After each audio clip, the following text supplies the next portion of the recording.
Picture this. You wake up on December 20th, check your phone, and see an email from HR. You have been let go, just 5 days before Christmas. And the worst part? The company knew exactly what they were doing when they picked that date. This is not a rare story. Thousands of people every single year lose their jobs right before the holidays. And when it happens, most people think it was just bad timing or a coincidence.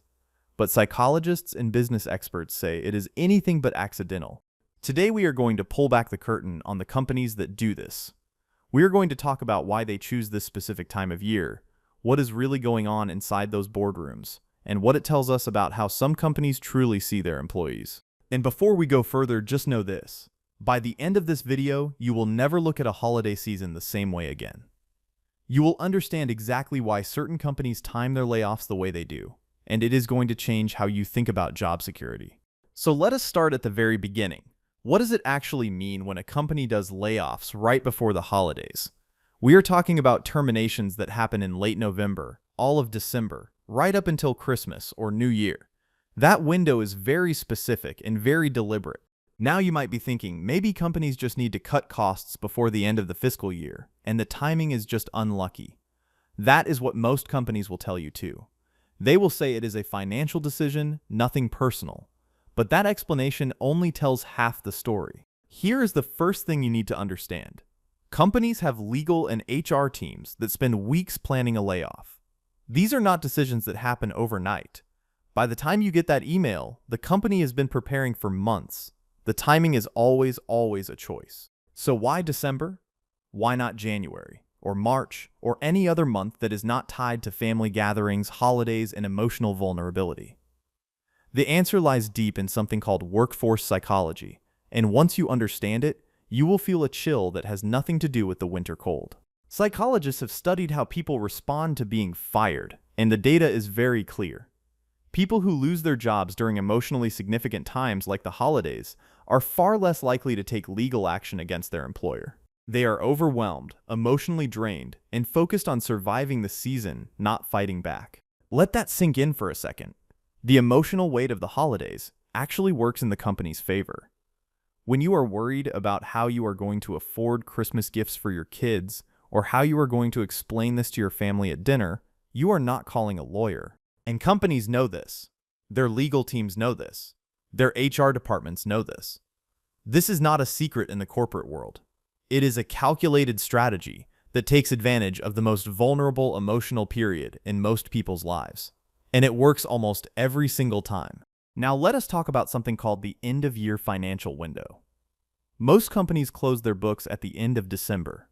When they do layoffs in late November or December, they can clear those salary costs off the books before the new fiscal year begins. It looks cleaner on paper. This matters because executives are often judged and bonused on how clean the financials look at year end.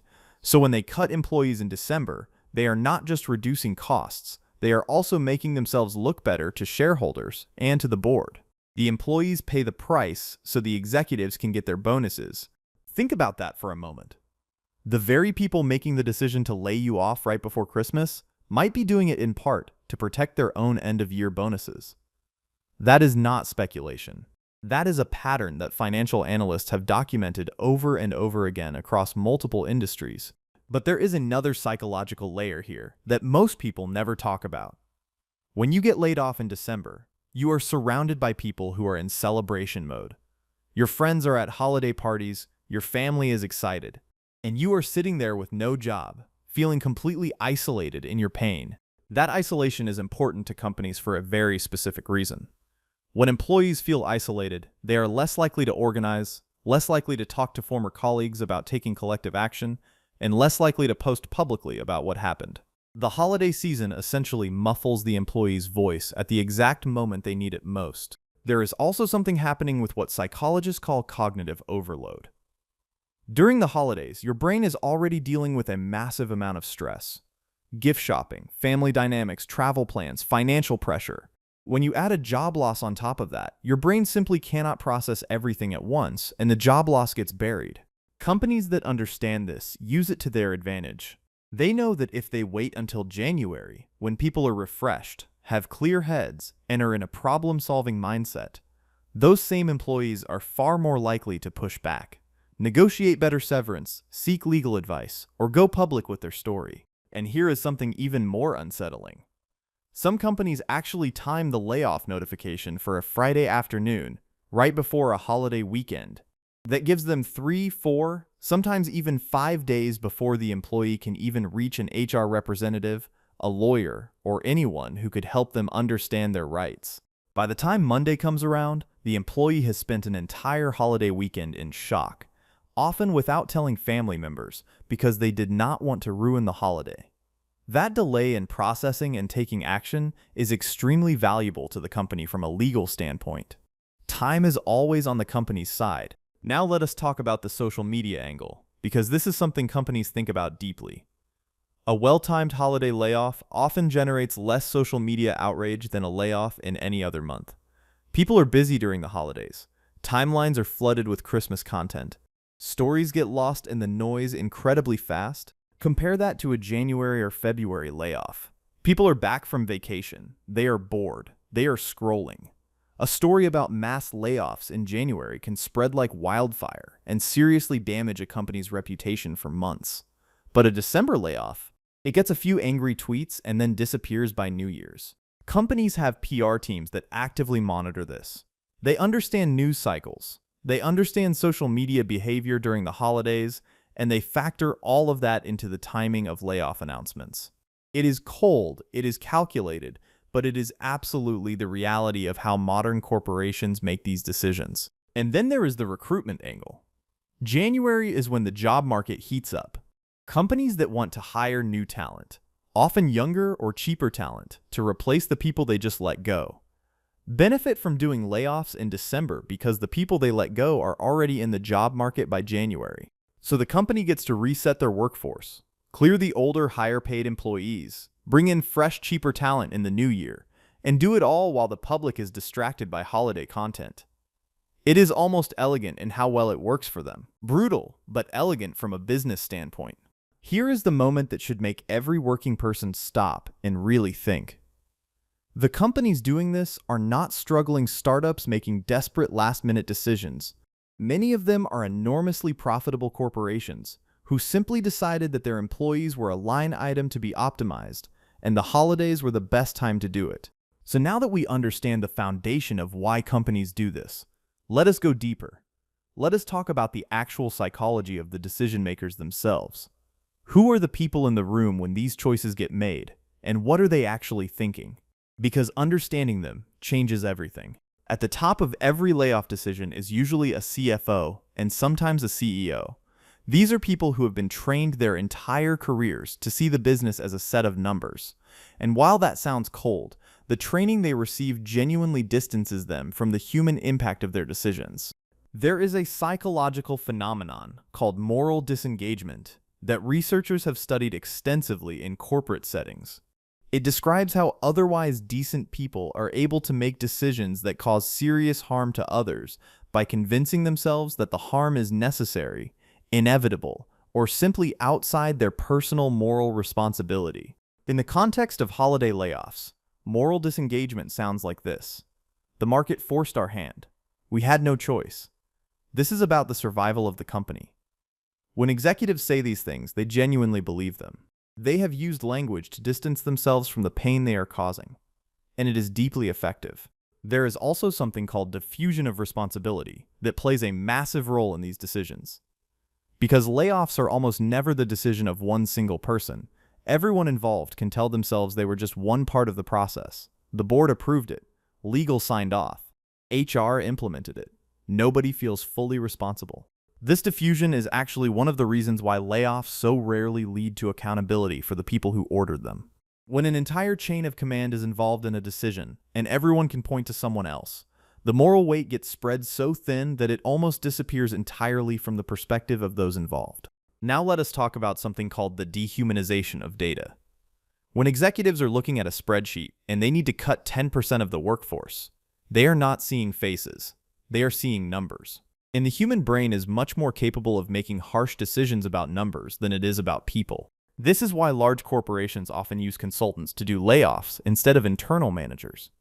Consultants have even less of a human connection to the employees being let go. They come in, execute the plan, and leave. The company's managers never have to look their colleagues in the eye and tell them they are fired. And when consultants are involved, there is an additional layer of psychological removal for the executives.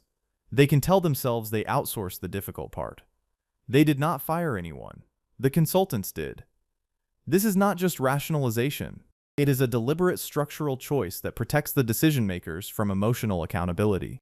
But here is where things get really interesting from a psychological standpoint. Studies show that employees who are laid off right before the holidays report significantly higher levels of shame compared to those laid off at other times of year. And that shame is something companies benefit from enormously. Shame is different from sadness or anger. When you feel shame, you turn inward. You blame yourself. You do not want to talk about it. You do not want people to know. And when employees feel shame about a layoff that happened right before Christmas, they are extremely unlikely to go public or seek help loudly. The shame also affects how employees negotiate their severance. Someone who is ashamed and emotionally depleted during the holidays is far more likely to accept the first severance offer the company puts in front of them. They just want the pain to be over. And companies know that the holidays accelerate that feeling dramatically. There is a concept in negotiation psychology called emotional exhaustion leverage.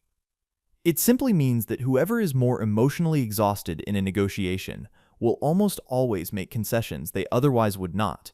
A holiday layoff ensures the employee is at their absolute lowest emotional point when they sit down to discuss their exit package. Think about what that means in real dollars. If a company lays off 500 people right before Christmas, and each of those people accepts a severance that is 30% lower than what they could have negotiated in a better emotional state, the company saves millions, directly from the psychological timing of the decision. And it is not just about the money in the severance check. Employees who are emotionally devastated during the holidays are also less likely to consult employment lawyers, which means the company faces fewer wrongful termination claims. Fewer claims means fewer legal costs, fewer settlements, and far less reputational damage over time. Now let us shift and talk about the company culture angle, because this part of the story is something that does not get enough attention. What happens to the employees who survive a holiday layoff? The ones who keep their jobs. Their psychology changes dramatically too, and companies absolutely factor this into the equation. When you survive a round of layoffs that happened right before the holidays, you walk into January with a very specific psychological state. You feel relieved but also guilty. You feel grateful but also scared. And that combination of emotions makes survivors extremely compliant, extremely hardworking, and extremely unlikely to push back on anything. And it is one of the most powerful and most exploited psychological phenomena in the modern workplace.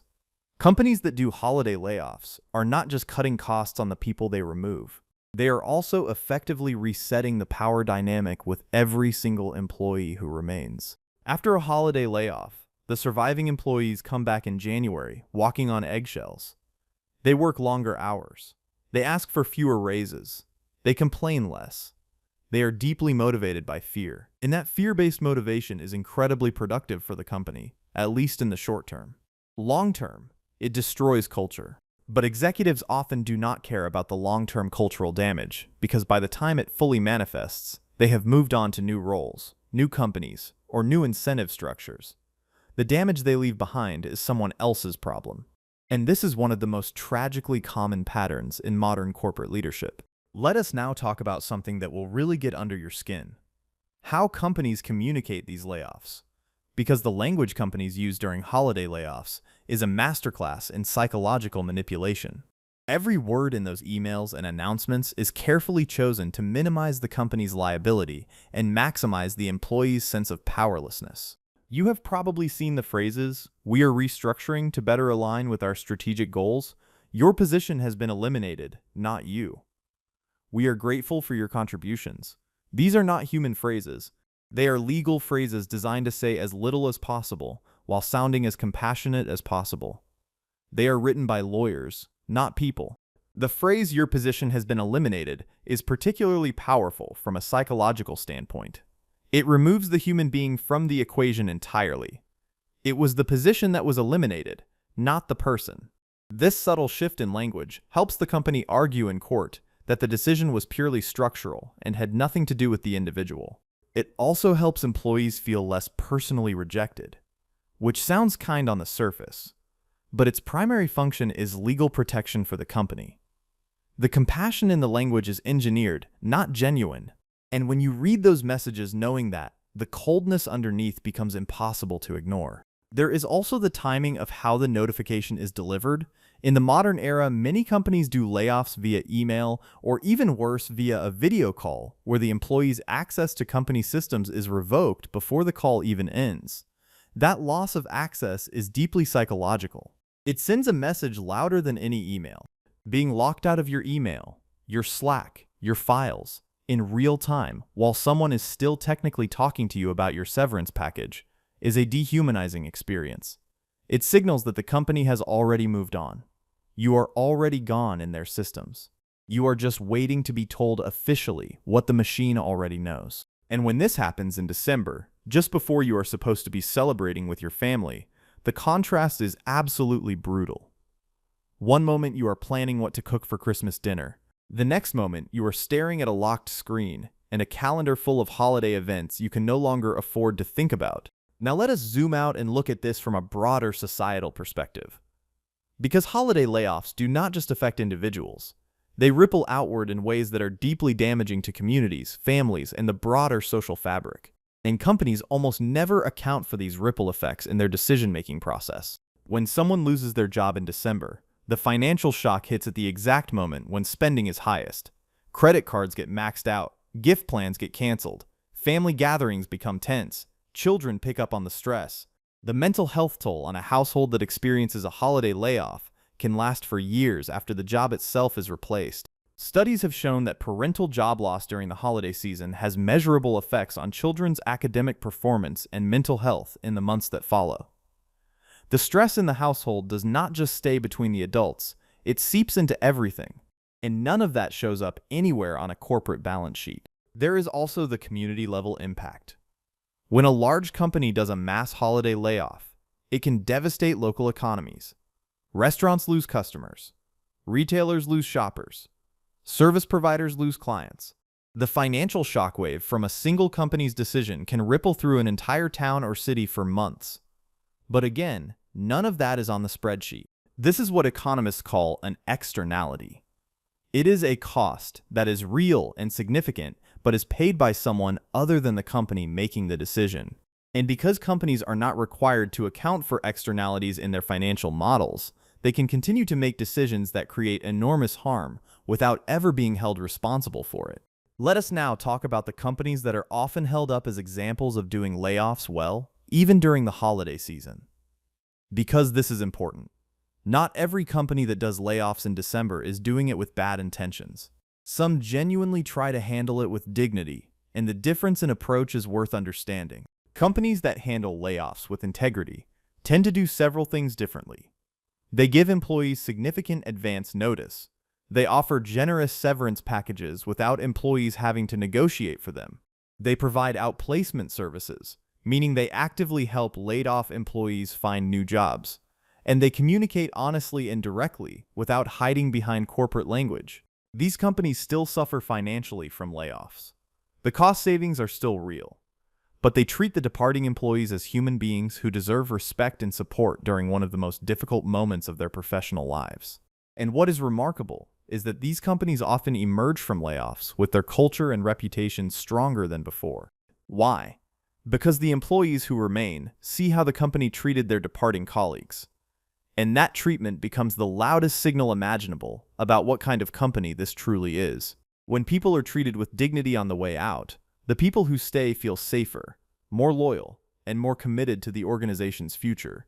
On the other hand, companies that do layoffs callously, especially during the holidays, almost always see a spike in voluntary resignations among their remaining employees in the months that follow. The best talent, the people with the most options, are the first to leave. And the company ends up paying for its cruelty in a very direct way. There is a concept called the psychological contract between employees and employers. It is not a written contract. It is an unspoken set of expectations and mutual obligations. When a company does a callous holiday layoff, it shatters that psychological contract for every single person in the organization, not just the ones who were let go. And once a psychological contract is broken, it is almost impossible to rebuild. You can issue apologies, you can do team building events, you can promise it will never happen again. But the employees who saw what happened will carry that knowledge with them. Trust, once broken in this way, rarely fully returns. Let us now talk about something that happened in the real world that perfectly illustrates everything we have been discussing. Because while we are not here to single out specific companies by name, the patterns we are describing have played out publicly enough that everyone watching this likely knows exactly the kinds of companies we are talking about. In recent years, the technology industry has been particularly visible in its holiday season layoffs. Wave after wave of tech companies have announced mass layoffs in November and December, affecting hundreds of thousands of workers globally. And the timing, the language, and the execution have followed almost exactly the psychological playbook we have been describing. Employees were notified via email. System access was revoked immediately. Severance packages were presented as take-it-or-leave-it offers. And the announcements were made on Fridays, just before long holiday weekends, giving the news cycle no chance to build momentum before the weekend distraction buried the story. What was remarkable, and what aligned perfectly with what psychologists would predict, was how little sustained public outrage these layoffs generated compared to their scale. Hundreds of thousands of jobs lost, often at highly profitable companies, and within a week the news cycle had moved on to holiday travel stories and year-end lists. The employees who were laid off spent their holidays in shock. Many did not tell their families immediately because they did not want to ruin the season. Many accepted their severance without negotiating because they were too emotionally overwhelmed to think strategically, and many waited weeks or months before seeking legal advice, by which time their options had narrowed considerably. This is the playbook in action. And it works not because the people running these companies are evil. It works because the system they operate within rewards them for doing it this way. The incentives are aligned in favor of the company and against the individual employee at every single step of the process. Now let us talk about what you can do with this information, because understanding the psychology of holiday layoffs is not just interesting, it is genuinely useful. Whether you are an employee, a manager, a business owner, or just someone who wants to be more informed about the world of work, this knowledge can protect you. First, if you are an employee, understand that your employment is always more precarious than it feels. This is not meant to be scary. It is meant to be empowering. When you understand that layoffs are strategic and often timed for maximum company advantage, you can start preparing yourself financially and professionally before you ever need to. Building an emergency fund that covers at least 6 months of expenses is the single most powerful thing you can do to remove the psychological leverage that holiday layoffs rely on. When you are not financially desperate, you can negotiate your severance calmly, take the time to find the right lawyer, and make decisions from a place of strength rather than panic. Second, keep your professional network active all year round, not just when you need a job. The employees who recover fastest from unexpected layoffs are the ones who have relationships already in place. They send that message to their network in December, and they hear back from people who can help. The ones who are isolated struggle for much longer. Third, if you ever find yourself being laid off, no matter what time of year, do not sign anything immediately. Take the time that is legally available to you to review the severance agreement. Most agreements give you 21 days to decide. Use those days. Consult a lawyer. Understand what you are agreeing to before you sign away your rights. The company will often create a sense of urgency around signing. They will make it feel like the offer expires tomorrow or that it is now or never. In most cases, this is a pressure tactic. The offer rarely actually disappears.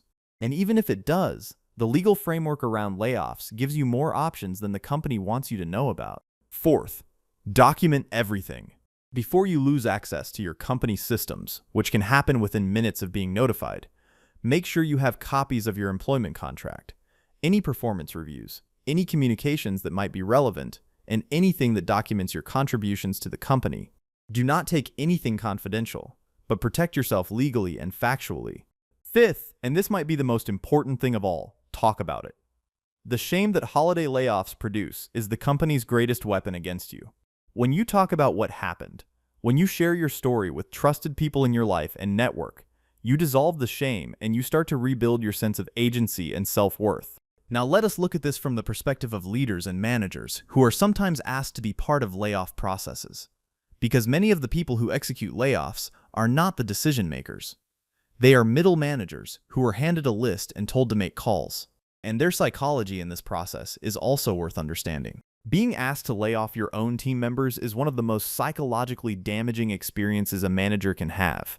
Research shows that managers who are forced to conduct layoffs they disagree with experience significant increases in burnout, anxiety, and disengagement in the months that follow. The company's callousness affects them too, just differently. Some managers push back. They ask for more time, more severance, better treatment for their teams. And some companies actually listen to this. But in many cases, the manager is given a script to follow and told to deliver the message exactly as written. Deviation from the script creates legal risk for the company, and compliance is expected. If you are ever in this position as a manager, know that you have more power than the company wants you to think. You can advocate fiercely for your team members before the decision is final. You can push for better severance, more notice, more support, and you can do so without crossing any lines, simply by making the human cost visible to the people above you. Because executives who are making decisions based on spreadsheets often do respond when a respected manager puts a human face to the numbers. Not always, but more often than you might think. The abstraction that makes it easy to cut people on paper can be disrupted by a single conversation that makes those people real again. Now let us talk about the long-term reputation cost for companies that repeatedly use holiday timing as a strategic advantage in their layoff planning. Because while it works in the short term, the compounding reputational damage over time is real and it is measurable. And more companies are starting to learn this the hard way. Employer review platforms have become one of the most powerful forces reshaping how companies think about how they treat employees. When hundreds of people who were laid off right before Christmas leave detailed reviews about their experience, those reviews stay up for years. They affect recruiting. They affect the company's ability to attract top talent going forward. And younger workers in particular are paying close attention to how companies treat employees. Research consistently shows that Millennial and Gen Z workers list company culture and ethical treatment as top priorities when choosing employers. A company that is known for callous holiday layoffs will find it increasingly difficult to attract the best talent from these generations. There is also the customer angle. Consumer sentiment about corporate ethics is at an all-time high. People increasingly choose to spend money with companies whose values align with their own. A company that is publicly known for laying off hundreds of workers right before Christmas and then posting record profits faces real consumer backlash in ways that were not possible even 10 years ago. Social media has fundamentally changed the power dynamic between corporations and the public. Layoff stories can go viral in ways that damage brands deeply and durably.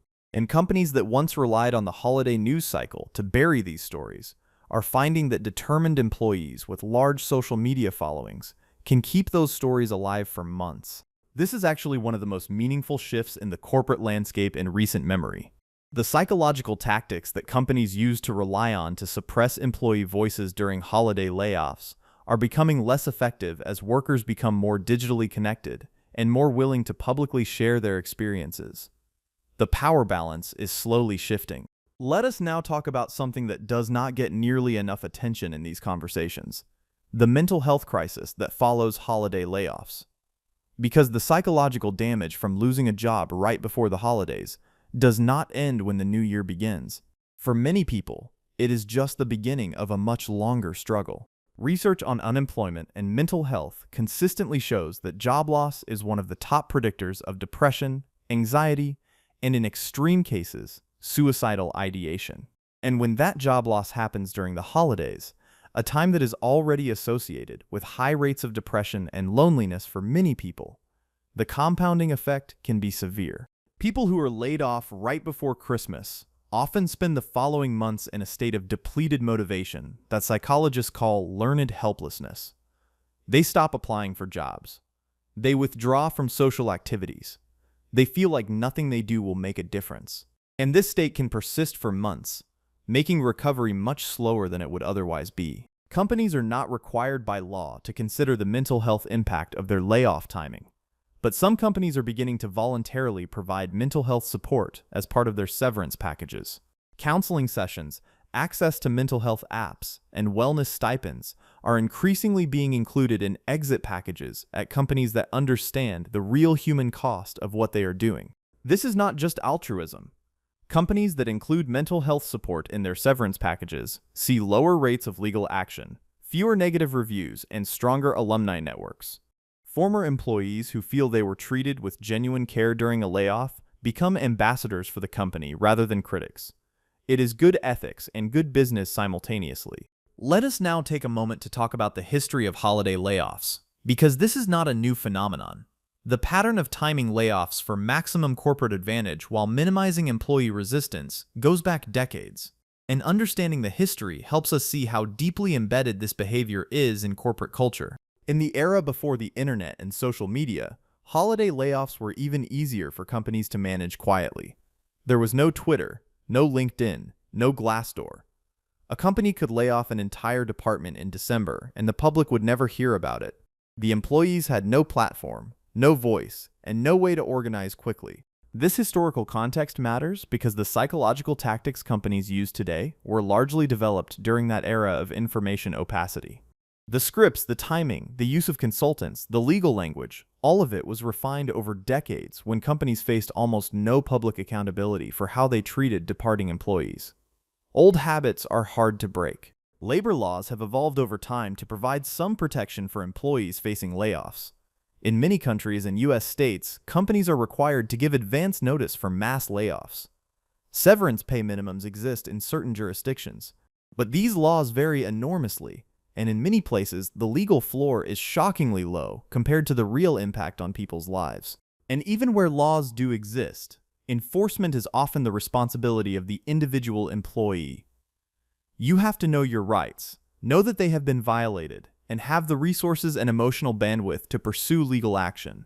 A person who has just been laid off on December 23rd is rarely in a position to do any of those things effectively. This is precisely why labor advocates and employment lawyers consistently argue that the legal framework around layoffs needs to be significantly strengthened. Not to make layoffs impossible.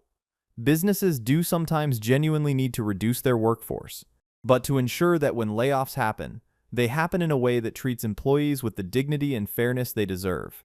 Now let us talk about something that often gets overlooked in these discussions: the role of investors and shareholders in driving holiday layoffs. Because the decision to cut workers before the holidays is rarely made in a vacuum. It is often the direct result of pressure from the investment community, and understanding that pressure is critical. When a publicly traded company announces layoffs, the stock price almost always goes up in the short term. This is a well-documented and deeply troubling phenomenon. Markets reward companies for cutting employees because lower labor costs mean higher profit margins in the near term, and higher profit margins mean higher stock prices, at least temporarily. So when executives feel pressure from major shareholders to improve financial performance before the end of the year, layoffs become an attractive tool. They can be done quickly, they immediately reduce costs, and they send a signal to the market that leadership is making tough decisions in pursuit of efficiency.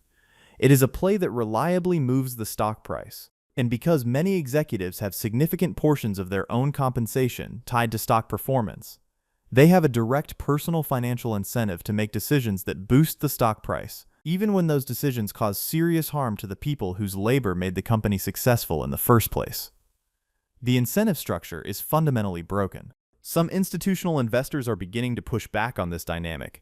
There is a growing movement in the investment community that argues companies should be evaluated on a broader set of metrics that include how they treat their employees. Environmental, social, and governance investing frameworks have begun to incorporate employee welfare into their evaluation criteria. But this movement is still in its early stages, and the dominant logic of financial markets still rewards layoffs with stock price increases. Until that changes, executives will continue to face incentives that make holiday layoffs an attractive financial decision, regardless of the human cost. Changing the incentives is the key to changing the behavior. Let us now talk about what genuinely ethical leadership looks like in the face of financial pressure that might otherwise push a company toward layoffs. Because there are leaders out there who have found ways to navigate financial difficulty without reaching for the layoff lever, and their stories are worth telling. Some companies facing financial pressure have implemented temporary salary cuts across the board, including among executives, rather than letting anyone go. When executives voluntarily reduce their own compensation first, it sends a powerful signal to the entire organization. It says we are in this together, and that signal changes everything about the culture of the company. Others have implemented voluntary sabbaticals, reduced work weeks, or early retirement incentive programs. These approaches give employees agency and dignity in the process of workforce reduction. Rather than being told you are gone, employees are given options and the ability to make choices about their own futures. The difference in psychological impact is enormous. Some of the most respected companies in the world have built their reputations in part on their willingness to find creative alternatives to layoffs. These companies tend to have remarkably low turnover, extraordinarily high employee engagement, and cultures of loyalty that money simply cannot buy. Their restraint in using layoffs becomes one of their greatest competitive advantages. The research on this is actually quite compelling. Companies that maintain employment stability during downturns consistently outperform their competitors in the recovery phase. Because while other companies are scrambling to rehire and retrain after having cut their workforce, the companies that kept their teams intact hit the ground running and gain enormous market share. This tells us something important. The conventional wisdom that layoffs are always the financially smart decision in a downturn is actually wrong. It is the financially easy decision, but easy and smart are not the same thing. The companies that resist the easy path and find other ways through difficulty almost always come out ahead in the long run. Now let us talk about something that is extremely relevant as we get closer to wrapping up this conversation. What should you do if you see warning signs that your company might be planning holiday layoffs? Because there are almost always warning signs, and knowing how to read them can give you crucial time to prepare. One of the most reliable early warning signs is a sudden freeze on discretionary spending. When companies are planning layoffs, they often stop approving expense reports, cancel team events, and halt any spending that is not absolutely essential. If you notice this happening in the fall, pay attention. Something is being managed, and it might be headcount. Another warning sign is unusual activity in HR. New NDAs being circulated. Legal team involvement in routine HR processes. External consultants appearing in the building or on video calls. HR leaders who seem unusually stressed or unavailable. Any of these alone might mean nothing, but in combination, especially in the fall, they can signal that planning is underway. Pay attention to leadership communication patterns. When executives who used to communicate regularly with the broader team suddenly go quiet, or when all-hands meetings get canceled or postponed without explanation, something is happening behind the scenes. Silence from leadership during uncertain times is almost always a warning sign that something significant is being managed. Also watch for changes in how projects are being managed. If long-term projects are suddenly being wrapped up faster than expected, or if new long-term projects are not being started, it can indicate that leadership is not planning for the same workforce composition in the new year. Short-term thinking in project planning often precedes layoffs. If you see these signs, do not panic, but do prepare. Update your resume. Reach out to your professional network proactively. Make sure your finances are as strong as possible, and begin exploring your options in the job market before you ever receive a notification. The employees who fare best in layoffs are always the ones who are already preparing. Let us also talk about the conversation you should have with yourself if you are a manager or a leader who is part of an organization heading toward holiday layoffs. Because leaders at every level have more agency in these situations than they are typically led to believe. And using that agency responsibly is one of the most important things a leader can do. If you are a leader who has advanced knowledge of upcoming layoffs, you have an ethical responsibility to your team that goes beyond what your employment contract requires of you. You cannot violate the trust of your employer or breach confidentiality agreements, but you can advocate internally for better treatment of the people who are going to be let go. Push for more generous severance. Push for more notice. Push for outplacement support. Push for mental health resources. Push for communication that is honest and human rather than legal and cold. These things cost money, but they cost far less than the long-term reputational and cultural damage that a callous layoff creates. Make the case loudly and persistently. And if the company refuses to treat departing employees with dignity, despite your best efforts, that tells you something critical about the organization you work for.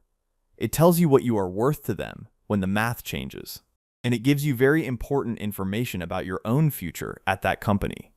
Take that information seriously. Now let us talk about recovery.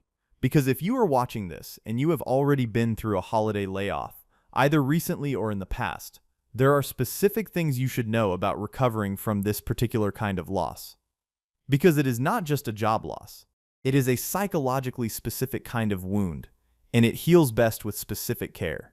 The first thing to know is that the shame you feel is not yours to carry. You were not laid off because you were not good enough. You were laid off because a group of people in a room decided that reducing headcount was the most convenient way to solve a financial problem. That is their failure of imagination, not your failure of worth. The second thing to know is that the holidays feel worse because they are supposed to feel good. The contrast between what the season is supposed to represent and what you are actually experiencing creates an amplified sense of loss and unfairness. That contrast is real, and it is valid, and you do not need to pretend it is not affecting you. Give yourself permission to grieve. Job loss is a real loss. It is loss of income, of identity, of routine, of community, of purpose. All of those things matter. In trying to rush past the grief in the name of staying positive or moving quickly will only prolong the pain. Letting yourself feel it is the fastest way through it. At the same time, try to take one small action every day that moves you forward. It does not have to be a big thing. Send one email, update one section of your resume, have one conversation with someone in your network. Small daily actions rebuild the sense of agency and momentum that a sudden layoff takes away from you. And please, do not make major financial decisions in the first few weeks after a layoff. The emotional state you are in during those weeks is not the state you want to be making big choices from. Give yourself time to stabilize before you decide whether to accept a severance offer, withdraw retirement savings, or make any other significant financial move. Seek community. Find other people who have been through what you are going through. There are online communities, local job search groups, and professional networks specifically for people in career transition. Being around people who understand your experience without judgment is one of the most powerful tools for recovery that exists, and it costs nothing to access. Now let us zoom out once more and think about what all of this means for the future of work. Because the psychology of holiday layoffs is not just a story about individual companies making bad decisions. It is a window into something much larger about the relationship between employers and employees in the modern economy. We are living through a period of enormous tension between the traditional power structures of the corporate world and a workforce that is increasingly aware, increasingly connected, and increasingly unwilling to accept treatment that past generations might have silently endured. The holiday layoff playbook is being exposed in ways it never was before, and that exposure is changing things. Workers are demanding more transparency about how layoff decisions are made. They are asking harder questions about executive compensation during downturns. They are refusing to accept corporate language that obscures the human reality of what is happening. And they are using their voices, their networks, and their spending power to hold companies accountable in new ways. Companies that respond to this shift by genuinely changing how they treat employees during difficult times will thrive in the new environment. Companies that try to maintain the old playbook while the world changes around them will find themselves facing talent crises, reputational damage, and consumer backlash that becomes harder and harder to manage over time. There is also a growing conversation among policymakers about whether stronger legal protections for employees facing layoffs are needed. Some countries in Europe have much stronger worker protection laws that require longer notice periods, more generous severance, and greater transparency in the layoff process. The idea that the US model should evolve towards something more humane is gaining traction. Whether that policy conversation leads to real change remains to be seen. But the fact that it is happening at all reflects a broader societal recognition that the current system places too much of the risk and pain of economic adjustment on the shoulders of the workers who have the least power to absorb it. Let us also acknowledge something that we have been dancing around throughout this entire script. The people making layoff decisions are not necessarily bad people. Many of them feel genuine discomfort about what they are doing. Many lose sleep over it. The problem is not individual character. The problem is a system of incentives that makes harmful behavior rational. Changing that system requires more than asking executives to be more compassionate. It requires changing what companies are rewarded for at the institutional level. It requires investors to demand that employee welfare be included in performance metrics. It requires boards to hold executives accountable for how they treat people, not just for what the stock price does in any given quarter. It requires consumers to vote with their dollars in favor of companies that treat workers with dignity. It requires talented people to choose employers based on their track record of how they handle adversity, not just how exciting their mission statement sounds.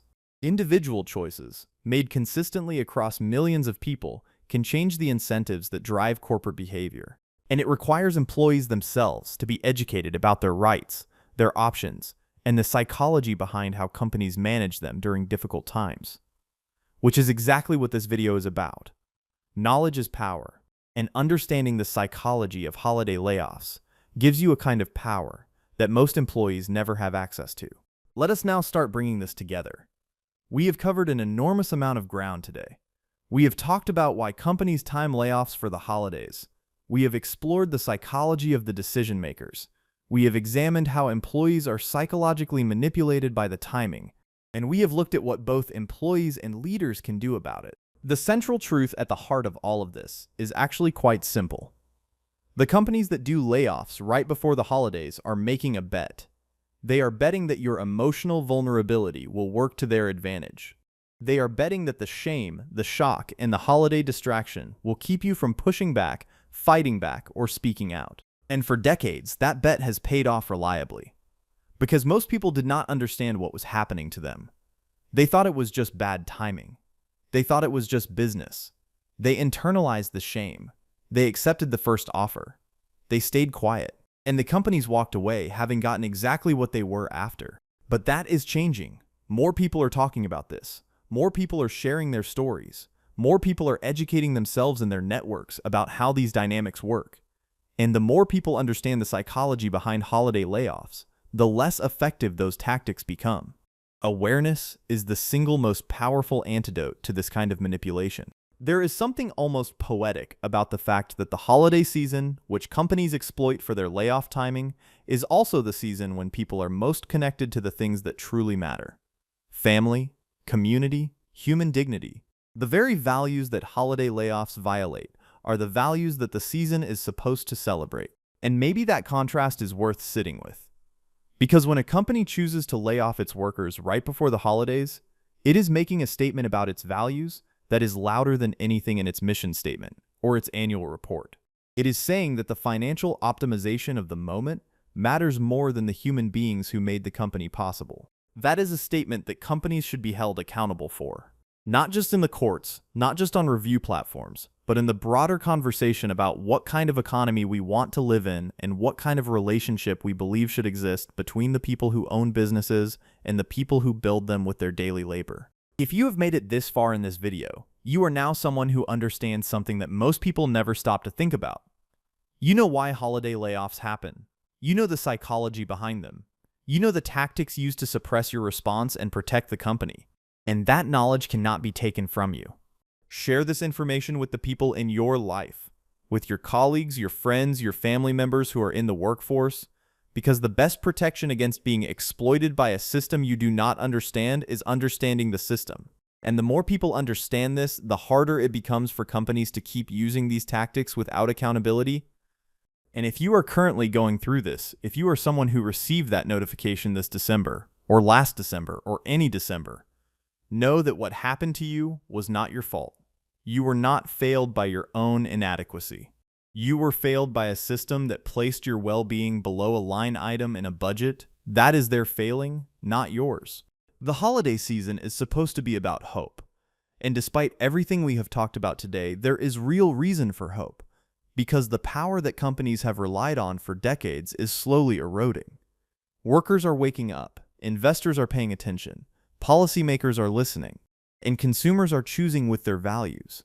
The psychology of holiday layoffs is being rewritten, and the new chapter belongs to the people who were once told to stay quiet and be grateful they got anything at all.